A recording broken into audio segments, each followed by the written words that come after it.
Well, build my gallows and build them high. Makes a long time climbing before I die. I want the chance. Hello, everybody, and welcome to Longbangers in association with Leaf Spirits. I'm May. And I'm not the second gunman on the grassy knoll. Or where were they, Pennsylvania? Is that where they were with I believe so, yeah. I never properly looked at the news articles other than the headlines and the pictures. Do you think that's the most extreme way to try and get your ear pierced?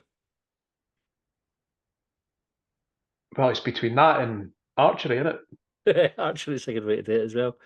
Aye. What I liked about it, I know that we're not going to spend any time talking about what happened to Trump, but I just like the fact that immediately after I thought we were going, oh, that's fake.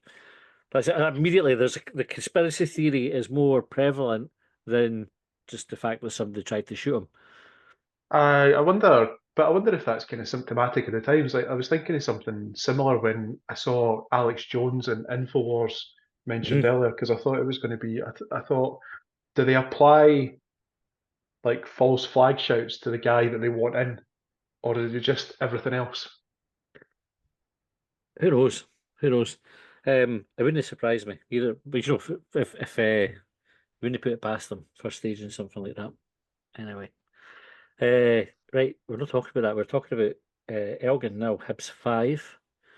John, I'm going to put the team up on the screen. We'll talk through the starting 11 and get your thoughts on it. So, do you know what? The Zoom's changed all their button layout, and I was like, where the hell is it gone? But here we are. Right, so Bursic in goals. We had Miller, Ekpiteta, Hora, Vente, Boyle, Newell, Cadden, Obita, Campbell, and Molotnikov.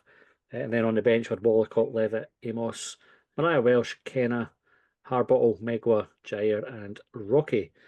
So, John, when you saw the team, what were your initial thoughts? Well, when the team came out, it seemed to get swiftly pulled by Hibs, and it's a bit of a climate for conspiracy theories. And I did wonder because I think someone had sent the screenshot of the original lineup, and then Hibs had pulled it off their Twitter page, and then they replaced it with someone else. I was trying to work out the differences between the two, and I think the main one was Yuan had been replaced, but I think I saw a suggestion that there was one other. I think I saw something about McCurdy, but I don't know if that was true or not. I don't know. Or if he just wasn't included in the lineup. But otherwise, I think what I took from the lineup was that it was very similar to, was it the last preseason game against PAOK? And I think I can't do it. And Molotnikov got a start. I can't remember if he got a start against the Greek side, but it was interesting to see him included in this game. What did you make of it? I thought we might have been a wee bit more attacking, which is so stupid because we were pretty attacking. I thought Mariah Welsh might have started in the middle as well. I was a wee bit surprised to see neither him nor Amos starting, but I was glad to see Molotnikov get a start, and I actually thought he was brilliant in the game as well. Like I know we'll probably go on and talk a bit more about Molotnikov, but it was good to see him getting a start. And actually, the biggest thing that I thought was, I'm glad it's a strong team. And I apologise if you can hear it barking. There's a dog yapping away outside. It's not mine for a change. It's outside. but it's loud enough that it's coming through the speaker. Aye, I don't know if can you hear it. I heard it a little bit, but I'm assuming it's stopped because I don't hear it now. Do you know it has stopped now? Normally that triggers my dog. The other thing that I've done with this is tried a different mic setting. The last couple of times I've listened back to the podcast and my mic has been weird sounding, so I thought I'd try a different setting. So I don't think it suppresses background noise so much. So if it gets annoying, I'll change it back. Anyway, yes, I thought the starting lineup looked like we were taking it seriously. Like it was we're here to win and not fuck about lineup. I'm trying not to read too much into things like lineups and formations or anything like that, because I feel like we've done it to death and more. Last season, that's the team that David Gray put out. That's the team that David Gray thought would win the game. So I was happy about it. Other than the thing that I mentioned so far, like because I'd suggested that because Yuan had played recently, because he'd been taken part in I think it was the Edinburgh City game, albeit he was at the side of the pitch, that suggested that a move wasn't imminent. Hmm. But then I did have a laugh yesterday because Hibs had put the lineup out, Yuan was included, and then they took it away. And I thought, well, is that someone putting a bid at 10 to 2 on a Saturday afternoon?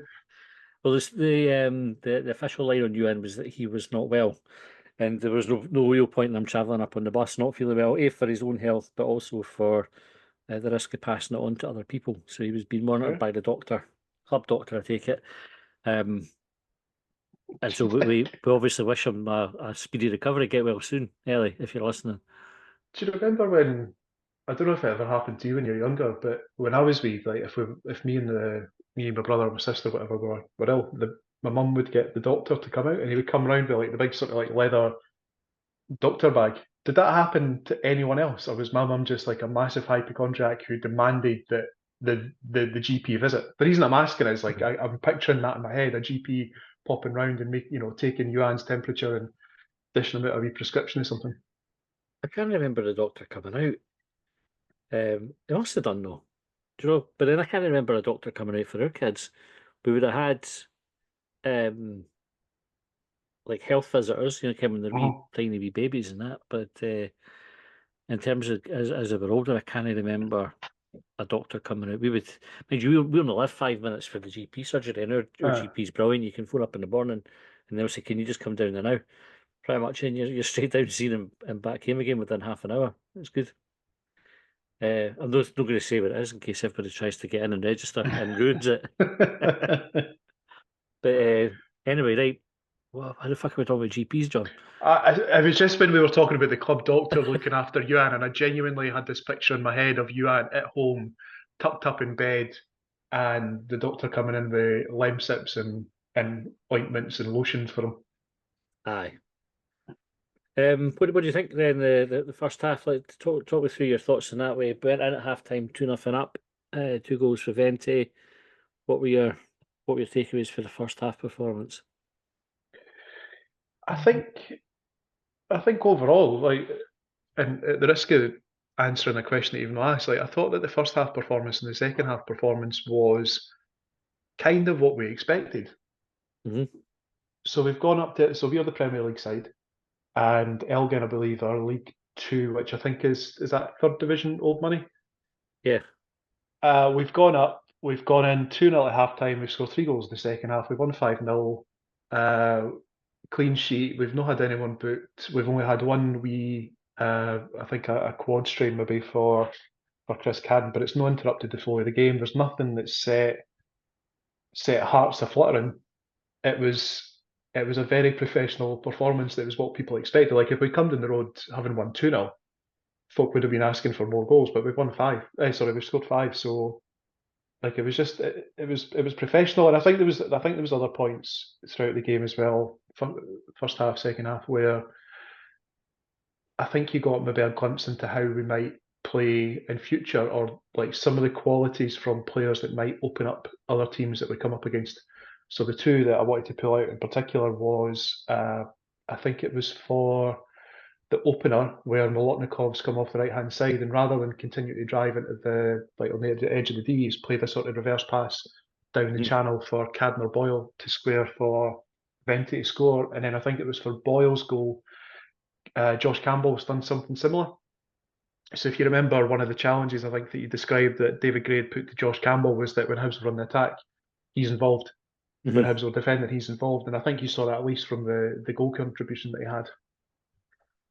Yeah, I thought both of those players had good games, right? Campbell and Molotnikov, as I mentioned already.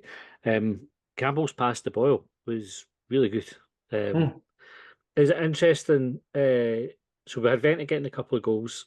Obviously, went on to get his hat trick. He pretty much played within the width of the goalposts, as I think is the saying. He was where you would expect a striker to be, and what a difference it made. All of a sudden, instead of him not really impacting a game, and I think it goes without saying we're playing like a lower league team, right? So you can't Hmm. read too much into it and not get carried away.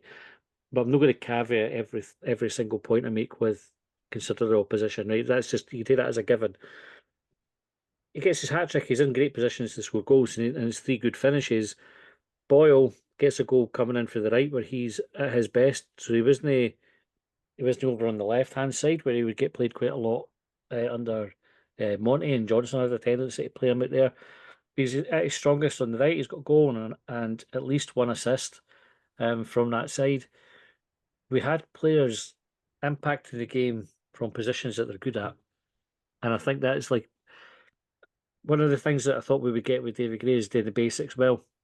And I thought Saturday was like a really good example. And you summed it up, John. Like we were the professional team going up 5-0, totally fuss free performance. Like there is, I mean, if you were really, really, really digging out something to complain about, like really looking for it, after we scored the first, we had a bit of a dip. And we sort of just were going through the motions a wee bit until we got the second goal. That was no long before half time. And in the second half, we were terrific. You know, we just Mm. had our foot on Elgin's throat and just kept it there. I mean, it was as professional a performance as you would hope to see. It's I think because we spent so much time last season complaining, and well, if you remember, like there was obviously two managers that we relieved of their duties, but there was so much time that we spent analysing and delving into the reasons why for these things, Hmm. that it's quite refreshing that we had a game yesterday with so little to talk about, like so few if any negative. I mean, I think like you were saying there, if you were to properly go looking for one, I think when I was having a look at the stats earlier, and I thought there was some interesting numbers when you compare them with some of the stuff that went on last season. Elgin had one shot, none on target, which I thought was interesting because I thought it was on target when they went forward. I think Ekpiteta maybe He, lunged a little bit for the the challenge. boy was offside, so I don't think that accounted in the stats. I think Ah, that got okay, call okay, back for offside. okay. So like that was the only thing that I remember of note from them. Mm. We had something like 18 shots, 9 on target, so it feels like an increase on particularly the latter half of last year. And just things like you were describing there about Vente, for instance, where it was like in the 18-yard box. Like I think the only time that I saw him straight outside the 18-yard box, and Liam Fontaine mentioned it in the commentary, he strayed outside the 18-yard box for Molotnikov's cross for Ekpiteta's header that he scored from. Um, but otherwise, he said there was about 8-9 yards of movement for Mm. his hat trick. Which, and I think we touched on that in the off season about like who we would keep and who we would let go. And I think I'd suggested, but without taking like total credit for myself, but I think I suggested that the times that you gave him the ball in the box last season, he scored. But the difficulty, as you'd alluded to, was that because the midfield, whatever was going on there, he's found himself having to drop deeper. He was having to do more running around than he was trying to get on the balls that we provided to him. And I think, like, hopefully that, like again, like with the caveat that you described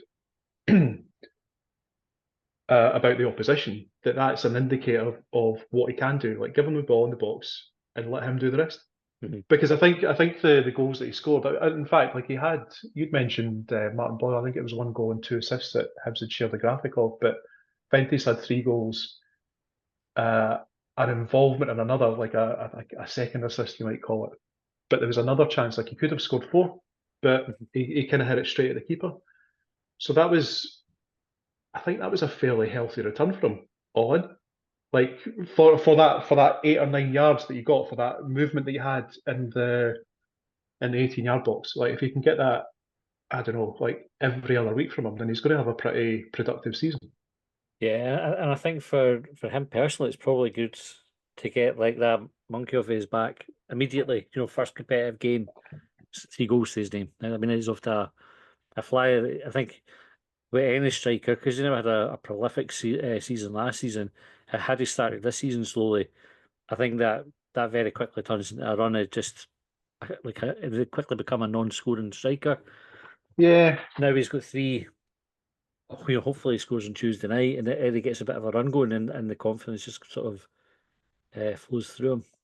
I've never got the impression, and it'd be interesting to get your thoughts on it, but I've never got the impression from them that he was struggling for goals. I think he was struggling to get, like, I think Hibs were struggling to get him the ball where he wanted it to score the goals. Because if you remember the goal that he scored against St Johnstone, I think what you're describing about strikers who um, maybe had like a difficult season or haven't scored as many as they would have liked, Mhm. for example. And I think we actually the same game we talked about Martin Boyle when he sort of he did all the right things. Then I think he maybe tried to like clip it over the keeper, or he's done something we suggested he was maybe like lacking confidence. But contrast that with Vente when he was throwing goal and he just smashed it. Like he just, it was very, very simple for him. So I've never really had any concerns about his ability to score goals or how relaxed or confident or unconfident he was. What I thought was interesting about Vente was David Gray's comments post-match.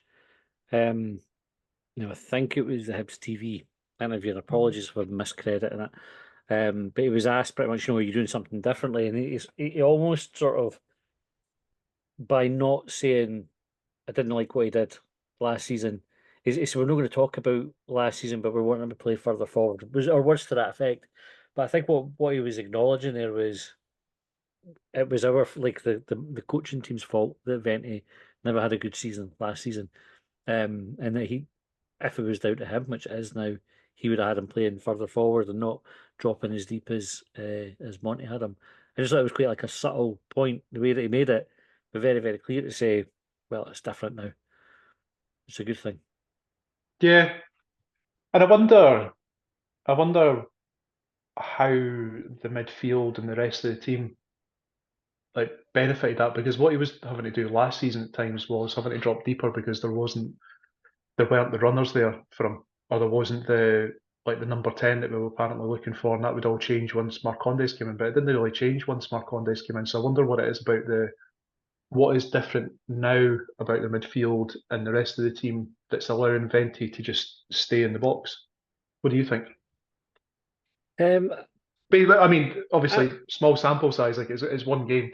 yeah, but I think you can always also take from the Edinburgh City game and the Duisburg and the Pauk friendlies. So not just with Vente, but we got forward quicker. Like had and with more purpose. Like if there was less of like this sort of obsession that teams have with possession, and Hmm. we had it last season without a doubt. And we would get the ball to the edge of the box, and three passes later, it's back with the keeper, Hmm. and we would start again. You're thinking, "Fucking hell, just can you not get a shot away?" I remember when Jack Ross, in his first season at Hibs, he made a point, and it was something along the lines of the most difficult thing is getting the ball into the final third. So when you do get there, you have to have something at the end of it, so a cross or a shot. And he talked about this, um, and I think that's something that David Gray's taken for working under Jack Ross. Because when we got into the final third, we clipped the ball into the box, or we got a shot away, or we tried to make something happen rather than it's not perfect, so let's start again. Aye, do you know, as you described that, I'm thinking about other things because I described, I think it was last week, I described Hibs under Lennon where Paul Hanlon and Effie Ambrose would get forward and Darren McGregor would kind of sit back. And I think it was Colin that had described how Darren McGregor with the ball at his feet, he wasn't feared by the opposition, so the opposition would tend to let him have it. And I thought I saw that yesterday from Miller and from O'Hora and how they would get forward, which would I think because they were able to get forward, it put the opposition under pressure, especially in the wide areas. And it was really interesting to see actually how Lewis Miller got on. Like at the end of the game, for example, like there was one thing actually where he almost had like a wee moment where he went to square up with square up to an Elgin player, Yeah. and I thought that was a bit unnecessary. But then later in the game, he's found himself on the edge of the box, he's taken a touch, and he's just kind of hit a shot narrowly wide of the post. I've gone off on a wee tangent, but I'm coming back. One of the things that David Gray, I think, had said in his uh, interviews after he'd been appointed was that he'd taken different things from different managers, the things that he liked, the things that he Mm. didn't like. And I'm conscious that we've both described, right, he's taken something good from Jack Ross, and I'm saying that he's maybe taken something good from when he was playing under Neil Lennon. But at the same time, I can feel someone pulling me back. It's almost Colin saying, did he over egg it? Like, Oh, temper the 100%. expectations a little bit. 100%. Yeah. And yeah, and I think that's important. It goes back to the caveat, doesn't it? Like about the right, remember who we were playing. But I don't know. I'm really encouraged by what I saw on Saturday, being encouraged by what I've seen so far in pre-season, I think there's still a way to go in terms of like the makeup of the squad. And one of the things that jumped out on Saturday was like on the bench we had Jair, who was an attacking option, and that was it. So Yeah. there's obviously still some deficiencies there. I mean, you could had to been fit. You would have had McCurdy and Yuan that would have bolstered those attacking options. But again, neither of them, I think, are well, maybe a wee bit harsh on Yuan, but McCurdy hasn't shown himself to be a game changer yet. Yuan can turn a game for you. Jair certainly hasn't shown that. So there's still a bit of work to be done. But I don't know how you could be anything other than positive about the performance on Saturday. It just was we talked on Thursday on the phone in, and we got actually an extra time last week for subscribers who might have heard this already. Colin and I talked through what the expectations were, and one of the things is like go and win the game, win it well, so that nobody's got anything to complain about, and it gets you Hmm. it starts to build a bit of momentum. Undoubtedly, Saturday starts the ball rolling with a bit of momentum. If you because you start to group in the pre-season games as well because you go, well, we're still not conceded, we've scored a few goals, players looked fit. I know Cadden went off injured, but in terms of lasting the 90 minutes, the players that played 90 looked as fit at the end as they did at the start. The work rate and the application were terrific. Second half, especially, I thought, considering the game's more or less won at 2-0, Hmm. the attitude was brilliant. They just went, fuck it, we're winning this game by whatever we want to win it by, and went and won it. Yeah, I think I'm trying to remember specific games, but there was definitely a bit of a criticism last season of the team finding themselves ahead and not seeing the game out, not can not continuing to try and score goals just to try and kind of contain the game, if you like, Yeah. for however much was remaining on the clock, which is a dangerous thing to do because you concede one, well, as we did, especially because we're so poor defensively that we were liable to concede another. But we'll take it into the talking points because it's probably quite a good segue in. So the first one is from Christopher Black, who said if you compare that to Forfar under Monte, it's night and day. The high press was brilliant to see, and it was pleasing that they all brought into it. Our hunting impacts was brilliant. Also thought Molotnikov was excellent. And that Forfar game's a good example as a comparison because we huffed and puffed in that game. I really like Forfar was shite. We that was a game that we should have went and won comfortably. If you apply the same thing that I'd said before, like I don't know what division fourth are in, I don't know what division they were in then, but it was the Premier League side against the like at least a couple divisions below, Mhm. and it wasn't great for Hibs on that day. Did we get a penalty and No, then oh no, did we get a penalty? To be honest, I can't even remember how. I remember we scored with Jair crossing the ball. I think for Deutsch to score, if I Hmm. remember right. I can't I remember. think I'm I thought sure we we had got a a penalty soft that they penalty as saved. well. Did they save Yeah, it? no, yeah, they saved it. We definitely missed. I'm pretty Aye. sure that the keeper saved it. But, Molotnikov, who's mentioned there by Christopher Black, I talked about him a wee bit. What did you think of his 90? Well, we never played the 90 minutes, he got subbed off, but his game, what did you think of it? I thought he was really good. It's just occurred to me that when he made his debut, I think for Hibs last year, or when I saw him, I described him as having a footballer's arse, and I thought, given the way that things had gone with Hibs, with Nick Montgomery, etc., that he might be one of those sort of cameo youth players, like the cameos that Lee Johnson had given some youngsters, and then was able to go, point out and say, "Look, I played some youngsters." Like that was a feather in his cap. So it was good to see him start yesterday. And I think the two main contributions are obviously the wee pass down the channel that I described, and there was also the cross Breck Potatoes goal. But I think just his general all round play, like I'm not aware of him. Like I don't know how many people are aware of him. I know freelance podcaster Dave Graham's been championing him for a while, and I had a wee laugh at the start of the game by sending a message saying Rudy because it was a wee bit tongue in cheek. Uh, it certainly looks like he's got a bit of creativity about him, and I don't just mean what he does with the ball. Like he was unselfish. Mhm. Like so, he's had he's had the two opportunities, or sorry, the two assists that I've described. He's also had that one uh, chance, kind of Martin Boyle style, where he's came in off the right hand side and he's had a crack at goal that's just went narrowly over the top left hand corner as you're looking at it. He was creative. Like like I don't think there was anything kind of like similar about his game. So there's a like the wee pass down the channel, there's the cross, there's the shot. It's kind of varied, and Mhm. I think that's got to be a good sign because I think to be a good footballer, it's part what you do with the ball and what you do with the ball for other people, for other players that can make you stand out. And I think he's not done his chances any harm of starting on Tuesday. And I think from a Hibs supporter's point of view, and something I've described before, is like you want to see guys like him come through the youth ranks and go into the first team and stay in the first team. Yeah. I think the big thing for me was it impacted the game. Like we've Eh. seen players come into the team, players that we paid money for, and players that we bought through. They play and they're just there, but they didn't really impact the game at all. I thought Molotnikov impacted the game like you knew he was in it, and he wasn't just happy to participate. He was making things happen.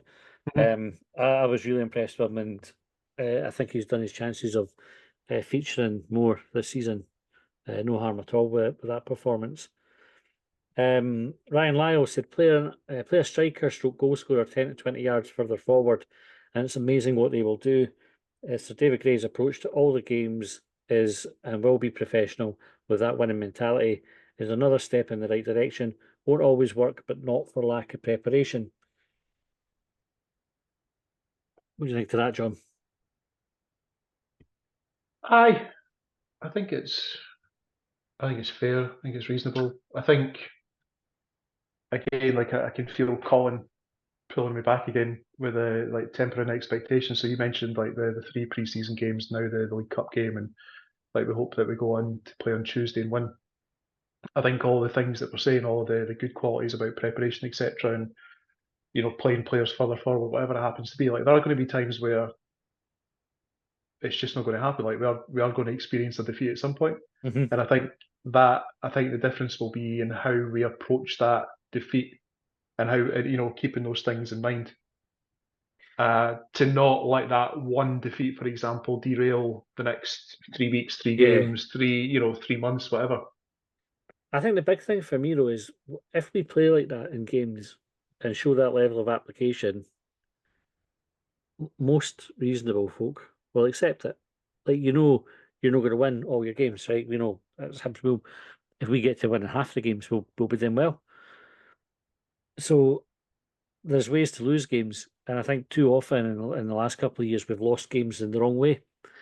If we play like that and we lose, I think most folk will accept it and go, well, we've been in the game, we've had a good effort, we've not made it easy. C'est la vie. Uh, well, I hope that's true. I hope when we come into a future podcast where we're talking about him someone being on the end of defeat that we can be reasonable and rational about it and not try to pick holes. Not that I think that we're guilty of that, but again, like I still feel pretty bruised after last season after having tried to defend 91 permanent for so long. That this season, if because I think you'd mentioned at the start of the podcast about you were a bit surprised. Apologies if I'm misquoting you, but you thought that we maybe would have been a bit more adventurous because of the opposition that we're playing. But actually, the way that the team that David Gray put out resulted in 5 goals, so we kind of come away and we should be quite happy. Yeah.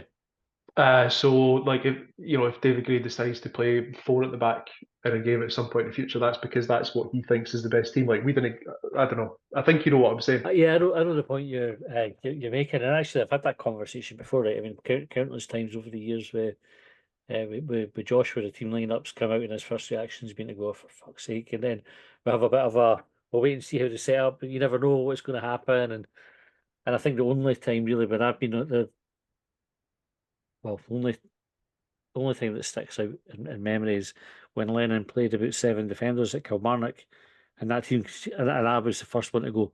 Oh, for fuck's sake. Um, and we lost that game and lost it convincingly, so I'm vindicated in that. Yeah. Right, Ian Toghill said, spent the whole match trying to get it after subscribing to Premier Sports, but to no avail. Bastards. I think they're screening the game on Tuesday. I got it all wrong last week when we were trying to work out what they were showing. They streamed the game on Saturday. You had to get like a special player for it. It was like enough Ah, right.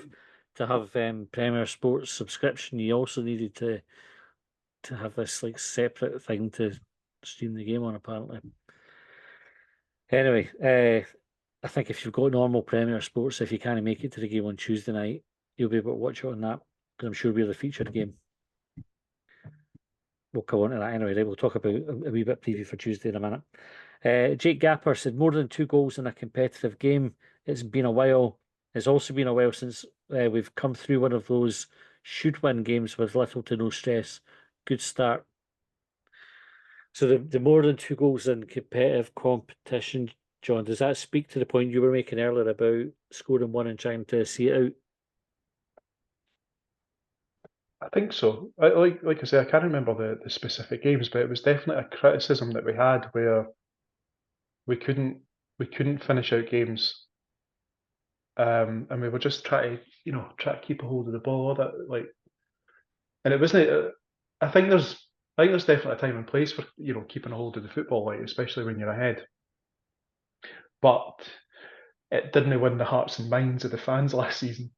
So if nothing else, it's I think yesterday's victory certainly captured the imagination a little bit. Mhm. It's maybe that perception thing, isn't it? Like we've gone out and we've just won the game. Like it's really hard to try and not necessarily like talk it up, but I don't think you need we to talk just up. Like you like saw what happened. it wasn't a statement victory. It wasn't like because Correct. these sorts of terms will be thrown about throughout the season. Mhm. However, to I forget who the person it was that had Jake asked Gapper. Jake Gaffer.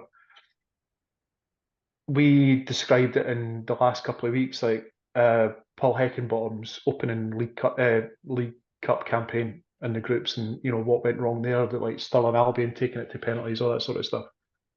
Um, Lee Johnson when he lost the second game, all that's like it's just really refreshing. As I said, like the Premier League side, it went out and just fucking beat the opposition that are a good few leagues below them. I was listening to the Sports Sound, BBC Sports Sound podcast when I was making tea earlier, and they were talking about Jim Goodwin. Next, obviously Dundee United lost to Falkirk.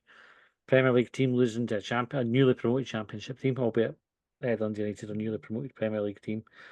But they were asking him whether he was under pressure, and it just shows you Mm. like how quickly, like that's first game in to the season, and you've got commentators asking, "Is this guy under pressure?" Goodwin's always had like that hanging over him at Dundee United. You know, anytime they've gone through a bad spell or had a bad result, there's a section of their support who are out to get him, especially after what happened at Aberdeen. So you can sort of understand it, but it would have been really, really easy for folk to start questioning David Gray had we not done what we did yesterday. I think it's not a statement victory, but I do think it's a really important one for that Yeah, reason. Miguel Angel Jimenez or Dave Graham. Um, I don't know why he's changed his name on Twitter, particularly for the day, to Miguel Angel Jimenez. He said, Rudy, should he stay around the squad or go out on loan for the season? I want him to play for the reasons that I described before. Get him in the Hibs team. I think keep him so long as he's going to play. And I think if he plays like he did on Saturday, he'll deserve the chance. What you would hate to see is for him kicking his heels on the bench all season, where he could be out getting a season of first team football under his belt. Um, but if he can keep that performance up and earn his place in the team, absolutely agree with you, John. Keep him and play him. Yeah, I think it's probably a wee bit of cliche where you say, "Well, keep him in the team while he's performing," but you know, coaches, etc.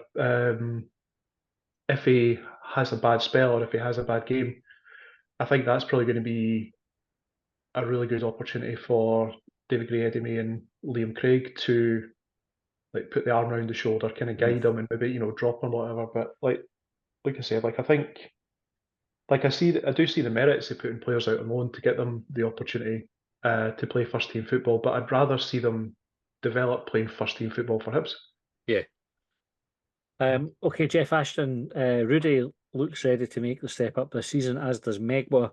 We're obviously still short up front, but overall you could see what Sir David Gray is trying to do, especially with possession. My only worry is LJ won his first League Cup game 5-0, and we know what happened then. So that last point, so we'll not talk about Rudy anymore. Megwa came on at left back, which I thought was interesting as well, but he did well, especially going forward. Um, is it a bit of the wee bit about Lee Johnson winning his first League Cup game 5-0? Is that the wee bit just to sort of say, did I get carried away? I've mentioned it 2 or 3 times now about tempering expectations, but I'd like to think we mentioned in one of the previous podcasts about use of subs, and I think, correct me if I'm wrong, that we used all 5 subs, We so there was did. an opportunity to keep legs fresh or give people a bit, a decent bit of recovery and get other people with some time in the legs, other players with time in the legs. So I'd like to think, we talked about some of the positives earlier, or some of the possible positives, and some of the possible positive things that David Gray has taken from previous managers that he's worked under, whether it's in a coaching capacity or a playing capacity. But I'd like to think that that would apply to the bad things where he's went, I'm not going to do that. So hopefully he doesn't go into Tuesday night's game and play just a random defensive pairing of Kyle McClelland and whoever it happened to be, that we go and approach it in the same manner Yeah, and play the same way, because I think, no disrespect to Queen's Park, I think there's an opportunity there for Hibs to put another 3 goals on the score sheet for us, and another opportunity to keep a clean sheet, which is, it's easy for us to sit here and say, talking about it now, we're talking about it, being an important victory, but not a statement victory. But there's another opportunity there for David Gray to gain more brownie points or gain more support for the club, for aye. the support. And that's it. We talked about it on the phone, and we could conceivably be going to Paisley on the back of like a really good League Cup campaign. So when the league season starts, everybody's feeling great about it and are sort of desperate to get back to see the team and back to Easter Road to see the team. Um, Scott Miller said, "Is Molotnikov already a significantly better option than Jair? Where was Yuan?" So Yuan was out. If Miller is preferred to the right-sided centre half in front of Rocky, then does that mean he's also surplus and may definitely require some magic in the final third? So Yuan Manu was also, we'll not cover that one. Molotnikov a better option than Jair? Yes or no? We really need Colin on this to have his point. Haha, Like I think I missed it yesterday. Did Jair fall over the ball or something? it did at one point, aye. Like I think Jair's in that awful position of he's damned if he does, damned if he doesn't. Um, like Molotnikov's had one start and he had a really good game, but it's like we saw with even with Jair last season, like he was out of the picture, out in the cold. He's come back, he's had his wee redemption arc, and then he's fallen off again as his Hibs have gone through a really shit spell. Um, so I don't know if it's quite as easy to say well, he's a much better player, so he should be in the starting lineup, and we should be getting rid. There's still an opportunity between now and the end of the transfer window for players to come in and players to move on, like Jair move on. Like Yep, I'm not precious about it. I think my defence of him last season and my continued defence of him would be he's a Hibs player. Like I know I like taking into account what you were saying about players not impacting games. Like there was times last year where Jair did impact games. However, overall the side was yeah, shit, and it was really difficult for any player to shine in that environment. However, what I'd like to see from any Hibs player that is judged in a harsh Hibs side, is to see how they perform and how they should be judged on how they perform in a good Hibs side. So there might be opportunities where Jair gets the opportunity to shine and he doesn't take it. And if that should happen, then David Gray and Hibs should look to move him on because I think that's natural for any football club. Yeah. There's a YouTube clip of Jair's best bits for last season. And I tell you what, if you watched it, if that video was available for us and we were announcing his signing, we would all be going, "Fucking yes, we've got one here." Funny if like, but it's very well edited, and he does look like a good player in it.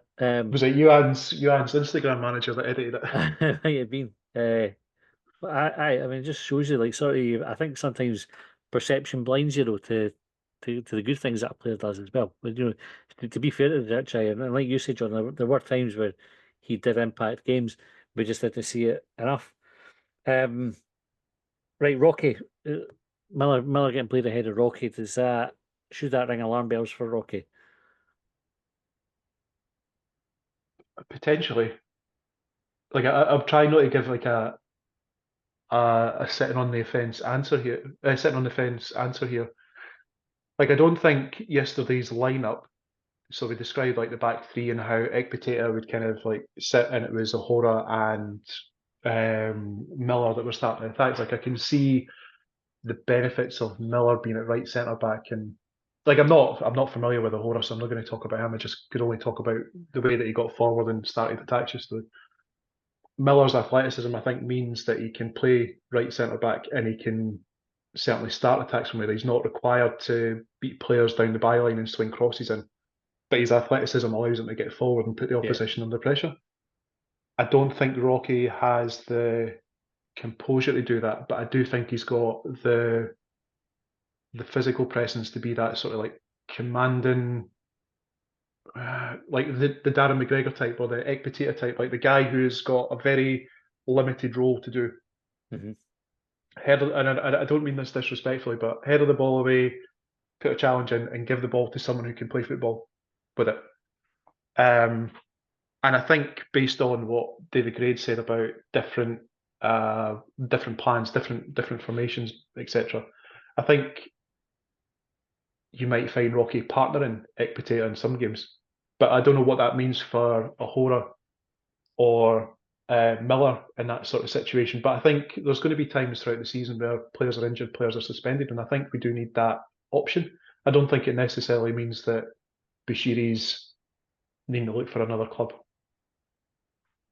Fair is right. Just have a look through. We're kind of almost out of time. So generally the other talking points were um, mostly along the same lines. I think we kind of covered most of it. So apologies if we didn't get to yours. John, Tuesday night. Then we're back at Easter Road for the first time of the new season. How do you see that one playing out? I'd like to see it play out. Oh, I'd like to see it play out 3-0 to Hibs, two goals in the first half, one in the second.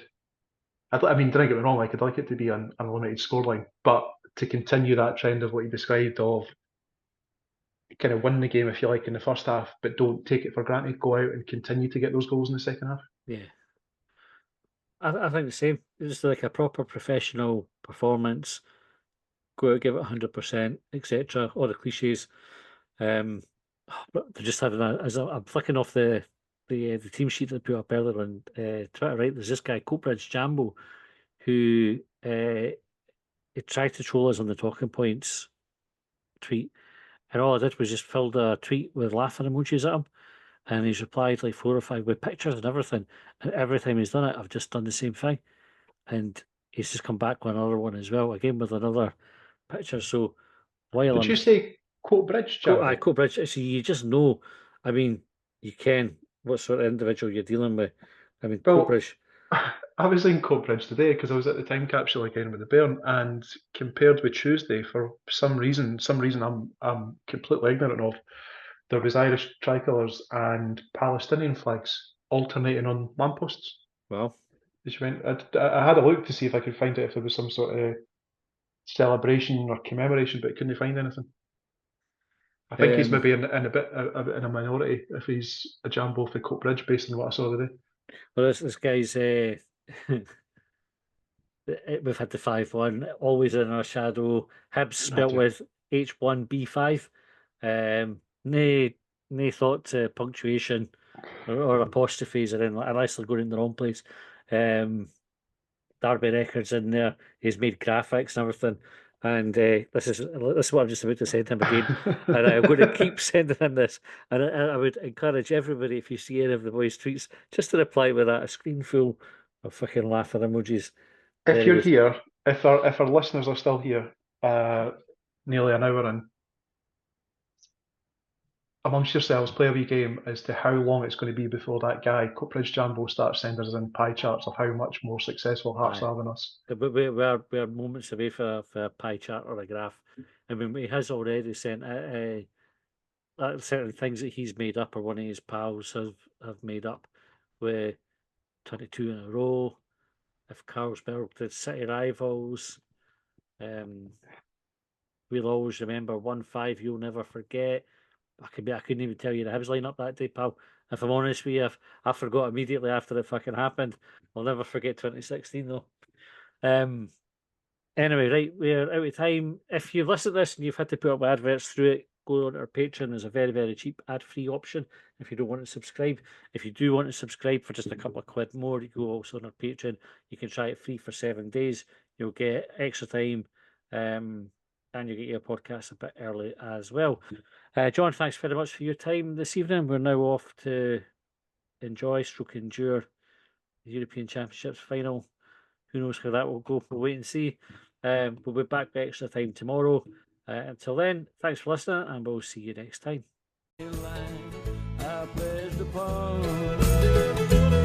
Well, they trailed me down when I broke free. I drank all the whiskey in Tennessee. I don't drink water, no.